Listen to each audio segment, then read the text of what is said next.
Jonas Vingegaard, the sprinter, catches Almeida napping. We have some crosswind nervousness, but no real action kicked off. This was a transition stage, stage 19, from Rueda to Guijuelo, 162 kilometers long, no categorized climbs, very open plains, but the sprinters are hungry. And so when you look at break formation, when the neutral car gets out of the way at kilometer 0, what do you see? Three Alpecin actually, one guy jumping.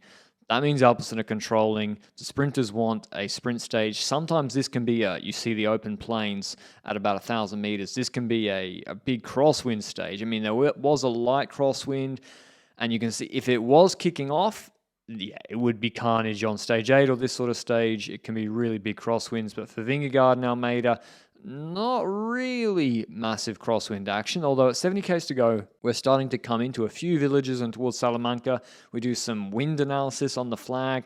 Looks like a cross headwind. I know he's running, and so that also creates a wind effect, but he's not running that fast. So it looked like a cross headwind, but at 60 k's to go in Salamanca, there was the bonus sprint. There's one guy in the break all day, Otruba on Caja, and so there's 4 seconds available at this bonus sprint. Vingegaard's there with Jorgensen doing the lead out, but where is Almeida? Where is UAE? They come late from the bottom left, but too late.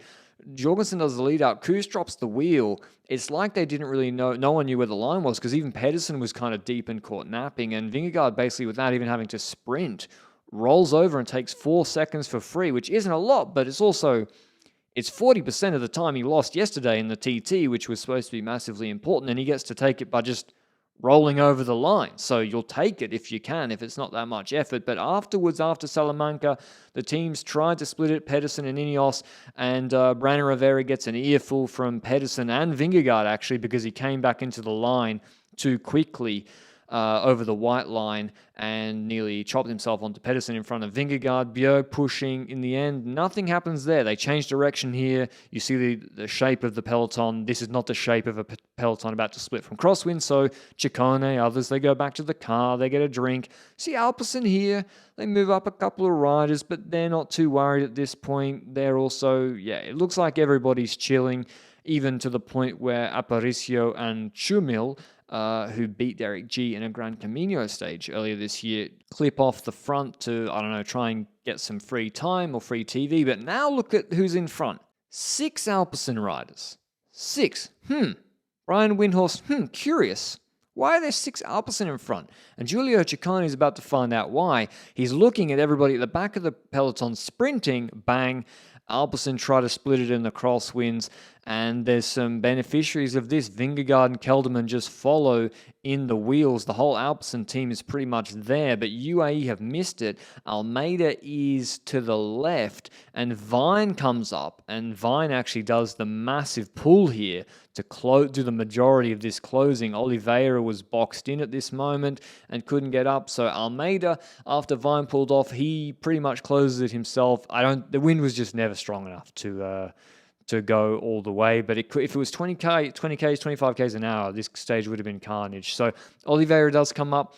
He then tries to push on and split it as well, but they go a little bit too wide. Or Almeida, actually, after Oliveira pulls off, because Oliveira's got it not in the gutter, but 3-4 wide, which is where you want to have it, but then they pull too wide, and then Vingegaard doesn't look that motivated to pull through, and the wind just wasn't strong enough. But it might have split. I don't know if there was loads of rouleurs, but we're in the Vuelta in week 3. There's not so many big rouleurs here with a lot of energy anymore. So Visma and UAE just go to the front and just sort of neutralize proceedings.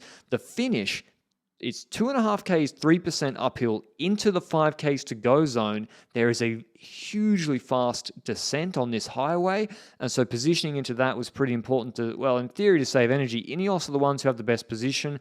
They come forward with Langolotti, where they turn right, and then it's so fast, this descent, you can't move up positions, and then it's a kicker straight away. Garcia Cortina elevates the pace. They're going for Luis Aular, who's been very consistent for Movistar this year, but where is Alpecin?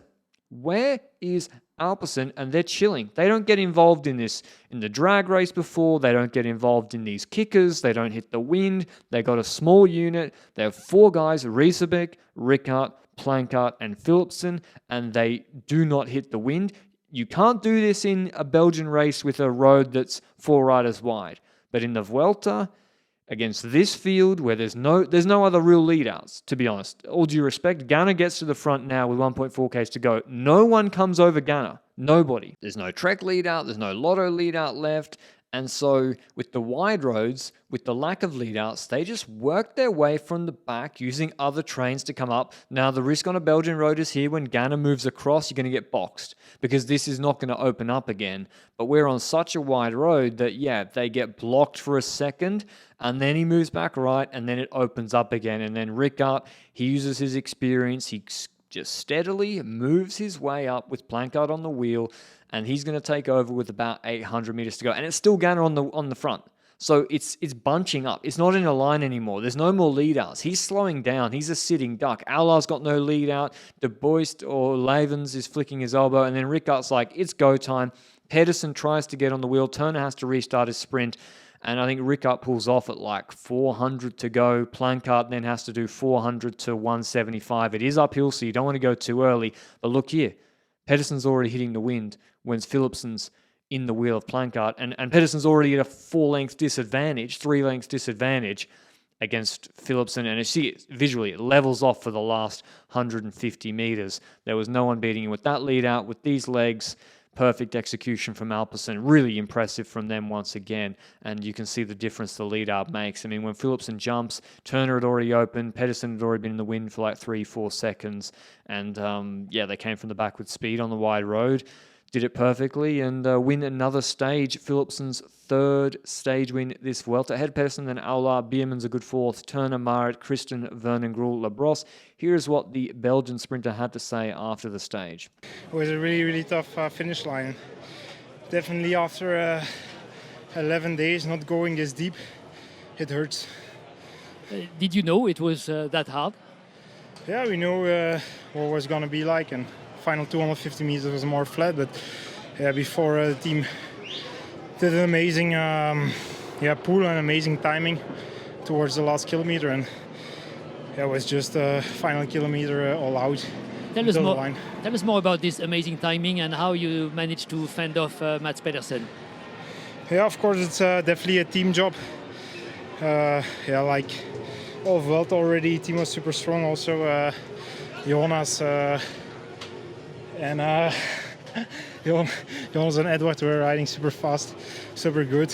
And yeah, I was struggling in the wheel, but I saw the finish line and I pushed through. And it was really nice. But the Vuelta isn't over. Vingegaard takes 4 seconds. He's now 44 seconds ahead of Almeida. Can Almeida drop him on Bola del Mundo? We have an incredibly hard finish tomorrow. 12 Ks at 9%. The last 3 Ks is Rampas to high altitude. Can Jai Hindley drop Pidcock and take 3rd spot on GC? It's going to be very exciting. I can't wait to see what happens tomorrow. Ciao, ciao.